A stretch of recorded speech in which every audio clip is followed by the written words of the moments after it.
Alright, well the gears are finally in. I got the backlash correct, and that corrected my pattern right dead center where it needs to be. So, got kind of lucky. Um, the hardest part of the whole deal was getting that 200 foot-pounds put on the pinion. I started pressing that bearing on as I was turning the pinion nut, and I exceeded the 200 foot-pounds. My wrench clicked. And I panicked a little because it wasn't pressed in all the way, but I called a local gear shop that I've been working with, and the first question he asked me is this in a heated garage?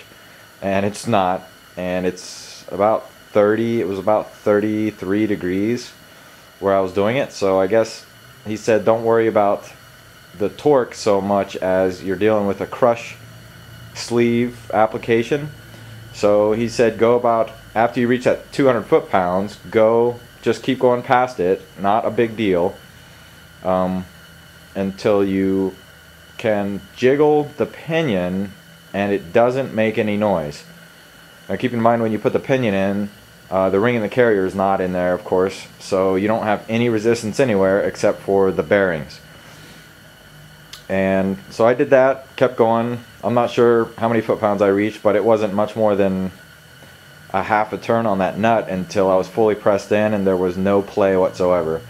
And that, added with the fact that when you're done, you want to have a 20 to 25 inch-pound resistance to spin on the pinion, stand alone with just the pinion in there.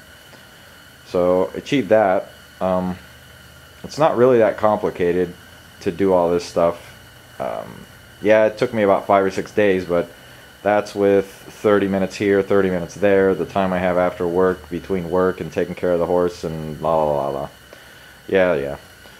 So that, and then the backlash is real easy to get right. I did have to loosen and retighten my cap nuts probably 6 or 7 times as I spun this side in a little closer, that side in a little closer, and it's such a minute adjustment trying to get that 7 thousandths. Yeah, my spec was between 7 and 9 thousandths, and I took it to the tighter side. I left it right at 7 thousandths, just because these rear ends are notoriously clunk. The Chrysler 9 1/4 is notorious for it.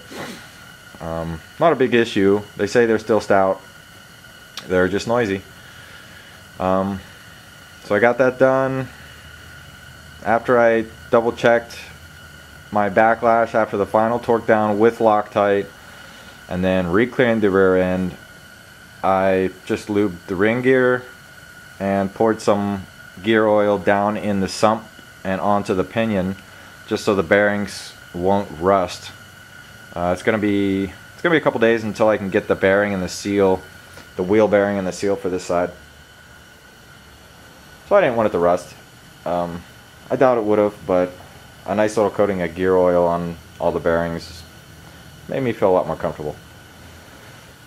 I'm excited to get this thing drug onto there and bolted up, but I've run out of time. The wife has entered the garage and declared eminent domain, and it's time to go work in the barn. So until next time,